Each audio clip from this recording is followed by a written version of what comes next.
Samedi 27 mai, Yves Lecoq était l'invité de l'émission TPMP People.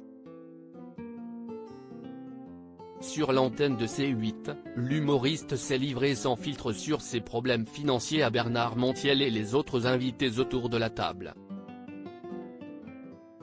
Chaque samedi soir, TPMP People est le programme audiovisuel à ne pas manquer. Entre révélations, anecdotes, buzz, éclats, cette émission de divertissement suscite un vif intérêt des téléspectateurs.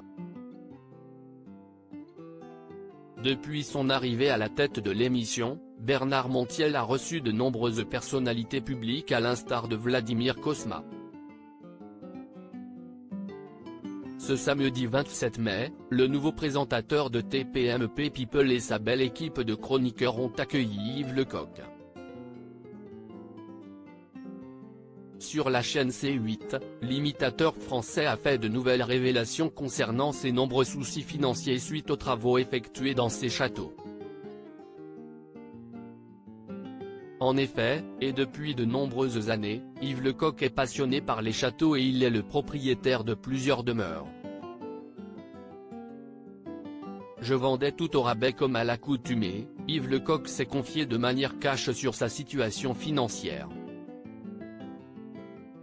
Au micro de Bernard Montiel, celui qui est connu pour ses célèbres imitations de Jacques Chirac est revenu sur cette période très complexe.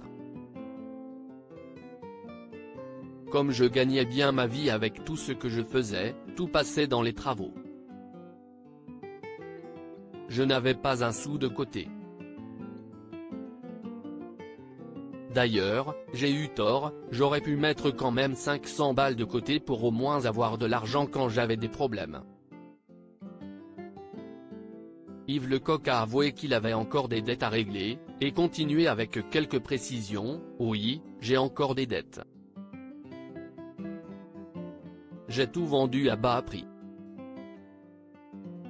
En 24 heures, il fallait que je trouve l'argent. J'avais des dettes qui n'étaient pas énormes. Mais quand je vendais un truc, on me donnait moins que prévu. Je vendais tout au rabais. Donc à un moment, il me manquait de l'argent. Ce ne sont pas des sommes énormes, mais pour être tranquille, il faut que je vende celui-là, le château de Chalais, note de la rédaction.